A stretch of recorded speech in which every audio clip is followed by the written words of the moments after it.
ما جی 1500 ریټ لګولې پوخ من ښه جي او د نورو چې چا 600 چا 900 ډېر پکې 800 کې هم چلیږي. ښایسته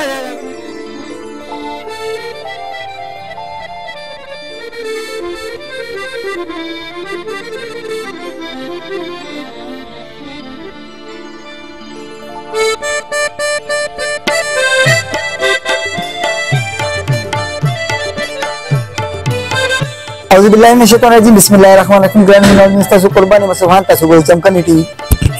ولر په یو کوتره ماشين کې زمانہ دا سیوا چې د کوترې ماشين نه په سوکونو کې ډېر زیات او د کوترې ډېر زیات مانګو ټانګي او ریړې دا ټول د کوترې دکان ته پناه ولاړو او د دې اسپله به خوراک وشتو ټانګي او اسپه خو ختم شوي دي او یو څو دکان نه پرې زموږ پر سوکونو کې دا ماشین نه پاتې دي.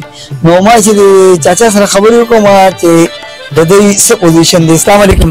وعلیکم السلام. چاچا دا ته نوم دې سره نوم مې ولی محمد دی. ولې ما څومره مودې راسې د ماشین د کوترې کار کوي؟ یاره دې تقریبا 20 کاله به کېږي. 20 کاله او همدې زرین آباد کې دا راته ووایه چې 20 کاله مخکې د دې ماشین د کوترې د ماشین څه پوزیشن او څه د حالاتو دي؟ یاره ډېر ښه حالات و ډېر ښه به چلېدو. جی جی ښه مزېدار دا ټرالي به مروړه 2-3 ورځو کې به ټرالي د نرو وته.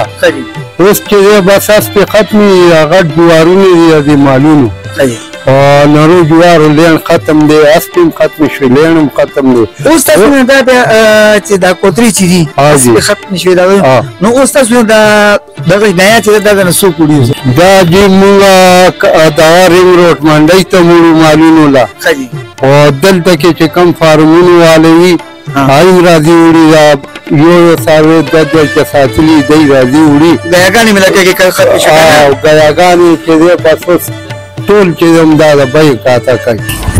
لاله دا راته ووایه چې تا د دغه بیان د کوترې ریټ څه لګولې مارکیټ کې؟ ما جي 1500 ریټ لګولې پوخ من ښه جي او د نورو چې چا 600 چا 900 ډېر پکې 800 کې هم چلیږي. ښایسته دا چې دا 1500 روپۍ 50 کیلو 50 کیلو بالکل ښه تازه جوار شنه جوار قدر توکي ډاکه دا چې په منکت څوک زیات وړي له ستمانه پای کې به هم 100 روپۍ خاطرې زموږ د مینوال ته تاسو د دې علاقې خپل دکاندار حقوق چې تاسو دکان کم دی کې او څوک تاسو نه وړل غواړي چې بل تک راځي دا جی زرین آباد دی زړه ډاخانه ده دې کې زموږ دکان دی ډاخانې سره پاتې ملګرو که چېرې ستاسو دا کوتره لږې اوړې غواړئ د دلته کې را زمین آباد کې زړه ډاخانه چې کوم ده دې ته بالکل اپوزټ د کوترې ماشین دی او چاچا وایي چې زما د بازار نه